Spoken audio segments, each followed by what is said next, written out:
সাল ১৯৮০।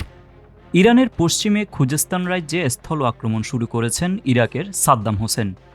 বেশ সহজেই খুজেস্তান দখল করে নিল ইরাক। ১৯৭৯-তে ঘটে যাওয়া ইসলামী বিপ্লবে টালমাটাল ইরান প্রথম দিকে তেমন কোনো প্রতিরোধই গড়তে পারল না, কিন্তু আস্তে আস্তে পাল্টাতে লাগলো পরিস্থিতি। খুজেস্তান দখলের পর ইরাকি সেনারা পূর্বে আর তেমন এগোতেই পারল না। মূল ইরান রয়ে গেল অক্ষত।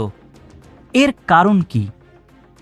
ইরাকি সেনাদের অগ্রযাত্রা থেমে যাওয়ার পিছনে রয়েছে ইরানের দক্ষিণ পশ্চিম জুড়ে থাকা সুদীর্ঘ একটি পর্বতমালা, জাগ্রোস পর্বতমালা।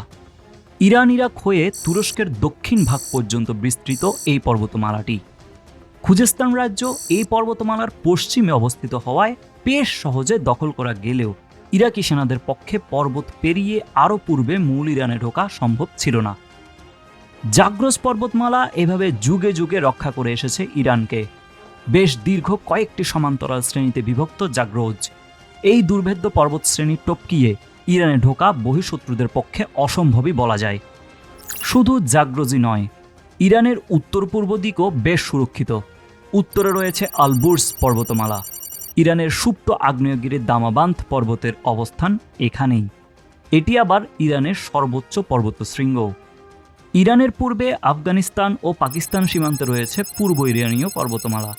এ পর্বতমালা পেরিয়ে রাজধানী তেহরানে প্রবেশ করতে চাইলে শত্রুরা মুখোমুখি হবে দুটি বিশাল লবণাক্ত মরুভূমির, পূর্বে দস্ত ই লুত এবং পশ্চিমে দস্ত ই কবির। এ দুটি অঞ্চল মানুষ বসবাসের অনুপযোগী বলা চলে।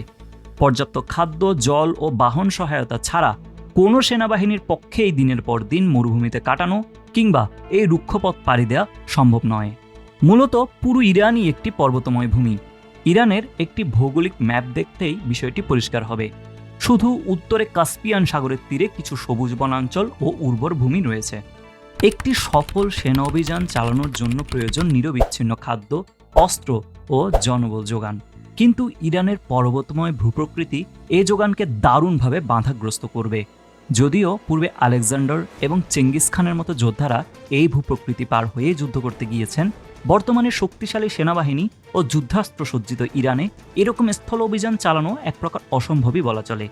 সেই সাথে যদি অজস্র পাহাড় ও পর্বতকে কাজে লাগিয়ে ইরানি সেনারা গেরিলা যুদ্ধ পদ্ধতি বেছে নেয়, তবে শত্রুপক্ষ যে আফগানিস্তানে সোভিয়েত কিংবা ভিয়েতনামে মার্কিন সেনাদের মতোই নাস্তানুবুত হবে তা বলার অপেক্ষা রাখে না।